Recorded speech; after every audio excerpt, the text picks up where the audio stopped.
नमस्कार मित्रों, इस वीडियो के माध्यम से हम ये जानेंगे कि हम पशु गणना का डेटा ऑनलाइन किस प्रकार भर सकते हैं।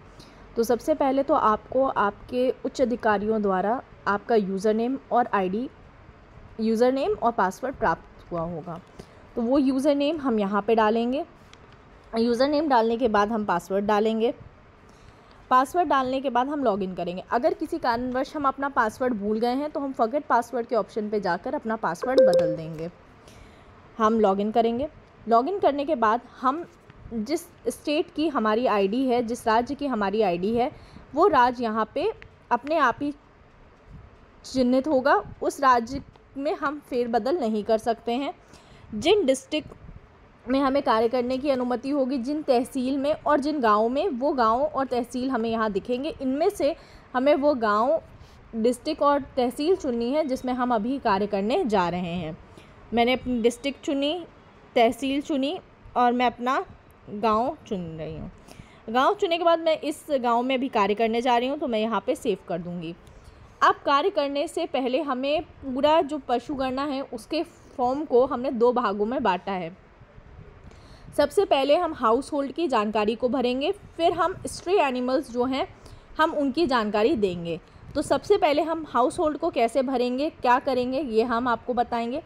यहाँ से आप कभी भी अपने गांव को बदल सकते हैं। अगर आप किसी और गांव में के कार्य को करना चाह रहे हैं तो आप यहाँ से बदल के कर सकते हैं।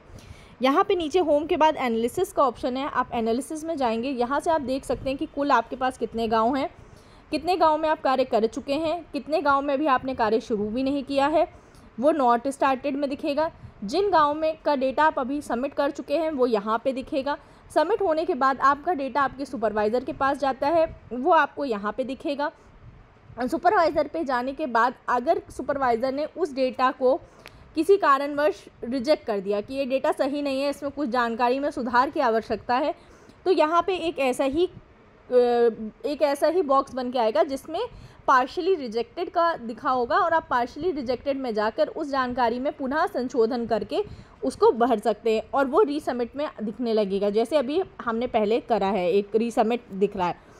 अब जब सुपरवाइज़र के द्वारा हमारी जानकारी अप्रूव्ड हो जाएगी तो यही जानकारी डीएनओ के पास जाती है। डीएनओ इस जानकारी को अगर अप्रूव या रिजेक्ट करेगा तो वो हमें दिखेगा। अभी हम अपने कार्य पे आते हैं। तो सबसे पहले हम हाउस होल्ड पे जाएंगे। हाउस होल्ड में यहाँ आपको दिख रहा है कि अभी कितने जानवरों के हम हाउस होल्ड भर चुके हैं। इससे पहले मतलब पास्ट जो हमारे सक्सेसफुली अप्रूव्ड हो चुके हैं, पूर्णतः हमारे सुपरवाइज़र डीएनओ ने अप्रूव कर दिए हैं, वो कितने हैं वो यहाँ पे दिख रहा है। और इसी तरह की जानकारी हमें स्ट्रे एनिमल्स की दिखेगी। अभी हम स्ट्रे एनिमल्स तब तक नहीं कर सकते हैं जब तक हम हाउस होल्ड की जानकारी नहीं भरेंगे। तो ये आपको इस तरह से ग्रे कलर में दिख रहा है और ये हमारा, क्योंकि अभी हम इसकी जानकारी भरेंगे तो ये हमें ब्लू कलर से दिख रहा है। हम इसको दबाएंगे हाउस होल्ड पे। अभी तक कोई हाउस होल्ड हमने नहीं भरा है, हम प्रथम बार हाउस होल्ड भर रहे हैं। तो यहाँ पे हमारे पास ऐड न्यू का ऑप्शन आता है। हम ऐड न्यू पे जाएंगे। ऐड न्यू में जाने के बाद हम किस तरह का हाउस होल्ड भर रहे हैं हमें वह जानकारी यहाँ पे देनी है। जैसे हाउस होल्ड भरना है, हाउस होल्ड इंटरप्राइजेस भरना है। अब हाउस होल्ड इंटरप्राइजेस को अगर हम चुनते हैं तो हमें किस प्रकार का हाउस होल्ड इंटरप्राइजेस भरना है हम यहाँ से वो चुन सकते हैं, जैसे डेयरी फार्म्स, पोल्ट्री फार्म्स और अदर। अभी हम हाउस होल्ड पे जाके अप्लाई करते हैं। तो सबसे पहले तो हमें हाउस होल्ड का नाम भरना है। मैंने हाउस होल्ड का नाम भरा। नाम भरने के बाद उसका एड्रेस भरना है। मैंने यहाँ पे उसका एड्रेस दिया। एड्रेस देने के बाद उसका क्या जेंडर है, स्त्री है, पुरुष है या अन्य है, हम ये डालेंगे। इसके बाद वो किस तरह का हैविंग लाइफ स्टॉक और पोल्ट्री फार्म्स के लिए, पोल्ट्री फार्म्स होते हैं, अगर हम उसके पास फार्म्स है तो हम फार्म्स को चुनेंगे। लाइफ स्टॉक यानी उसके पास जानवर है तो हम लाइफ स्टॉक को चुनेंगे। अगर दोनों है, जानवर भी है, पोल्ट्री फार्म भी है, तो हम बोथ को चुनेंगे। अगर दोनों में से कोई नहीं है तो हम नो को चुनेंगे। अभी हम बोथ का ऑप्शन चुनेंगे ताकि हम आपको ये बता सकें कि किस तरह आपको जानकारी भरनी है। अगर आप लाइफ स्टॉक चुनते हैं तो लाइफ स्टॉक में सिर्फ आपको जानवर की जानकारी भरनी होगी हाउस होल्ड के साथ। पोल्ट्री के लिए आपको हाउस होल्ड के साथ सिर्फ पोल्ट्री भरनी है और बोध में आपको लाइफ स्टॉक मतलब जानवरों की जानकारी के साथ पोल्ट्री की जानकारी भर के डेटा सबमिट करना है। नो का मतलब है कोई भी नहीं, हमें सिर्फ हाउस होल्ड की जानकारी देनी होगी। अभी हम बोध पे आते हैं। किस तरह का उसका व्यवसाय है, किसान है तो खेती कर रहा है या कैटल्स को चरा रहा है, भेड़ बकरी चराने का व्यवसाय है, क्या व्यवसाय, यहाँ पे व्यवसाय डालेंगे। उसकी एजुकेशन कितनी, कितना वो पढ़ा लिखा है, ये डालेंगे यहाँ से। उसका सोसाइटी में स्टेटस कैसा है, किस जाति में आता है, जनरल है, ST SC OBC, ये हम चुनेंगे। उसकी फाइनेंशियली मतलब किसी भी संस्था द्वारा उसको किसी भी प्रकार का सपोर्ट किया जा रहा है तो वो डालेंगे, अगर नहीं तो ना। उसके बाद उसके पास हमने जैसे ऊपर चुना कि उसका व्यवसाय खेती था, तो उसके पास कितनी ज़मीन है खेती की जिसमें वो ज़मीन पे खेती कर रहा है, वो हम चुनेंगे। उसके बाद कौन सा व्यक्ति ज़्यादा कमाई कर रहा है, स्त्री पुरुष या अन्य, हम यहाँ से वो चुनेंगे।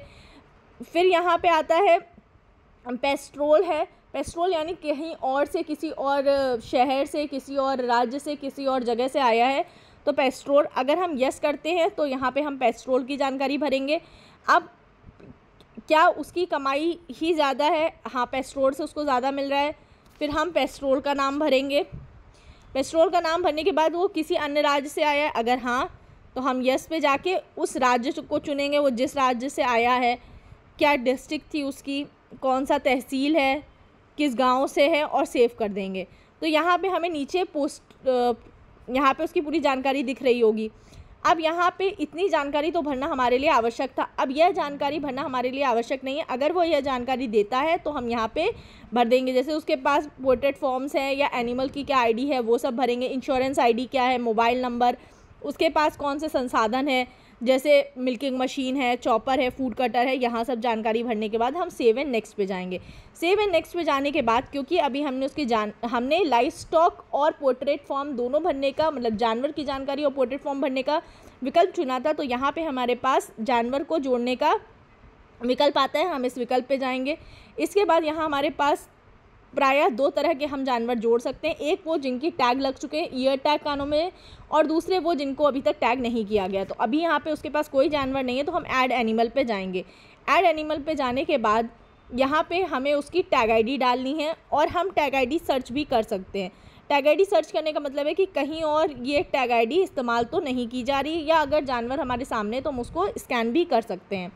अनटैग का मतलब है उस जानवर को टैग नहीं हुआ है। सारी जानकारी हमें ऐसी ही भरनी है अनटैग के लिए भी, किस तरह की वो स्पीशीज़ है, अब वह किस तरह की उसकी प्रजाति है। यहाँ से हम ब्रीड को सेलेक्ट भी कर सकते हैं, या अगर हमें उसकी प्रजाति नहीं पता है तो हम सीधे उस व्यू ब्रीड पे जाएंगे।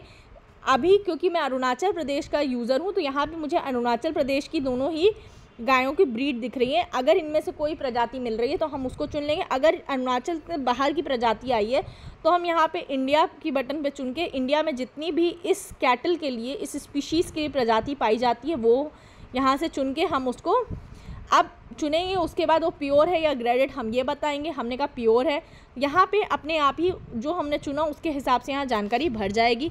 इसके बाद हमें उसकी उम्र बतानी है कि कितने वर्ष का है, हमने कहा 2 साल के ऊपर का है। उस जानवर को रखने का हमारा क्या पर्पस है, उसका खेती के लिए यूज़ हो रहा है, बुलक कार्ड की तरह यूज़ हो रहा है, किस लिए, क्योंकि हम टैग ID से कर रहे हैं तो एक ही जानवर है, एक जानवर पे एक ही टैग ID। अगर हम अन टैग के लिए करते तो वहाँ पे हम बता सकते